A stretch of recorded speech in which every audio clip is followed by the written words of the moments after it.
the beauty of mindfulness, and like if I could go back to my younger self, it's that, you're not necessarily your first thought, right? And that's why I think mindfulness, regardless of religion, plays an amazing role, because whatever religion you have, when you're praying, that's your personal time where you're connecting to God or to whatever you want to call it.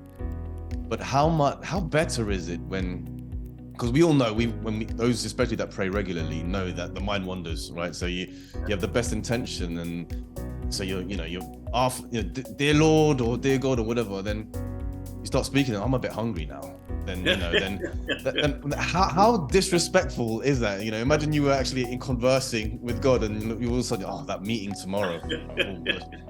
But it's like, no, well, you're talking to God. So the ability to notice that, and then to bring yourself. So if you have a 5-minute prayer in the evening, it's like, wow, you can improve the quality of your prayer. And if that's the moment where you're connecting with whatever God it is that you believe that you are connecting with, rather than having 20% of it being you lost in thought, what if it's now 15% that you're lost in?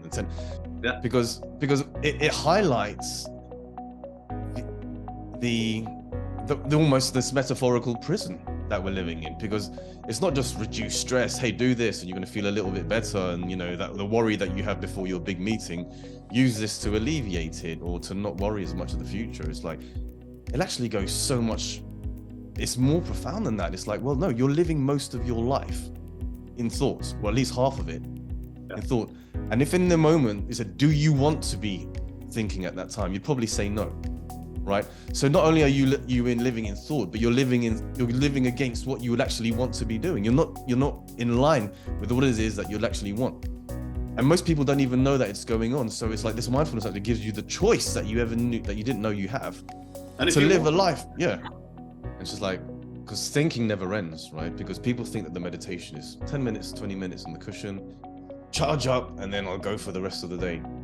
Without realizing that the actual practice it could be quite draining. It's like, it's the practice of, I notice, I bring back to one kind of an anchor. I notice, I bring back. Because as Jon Kabat-Zinn says, life is the meditation.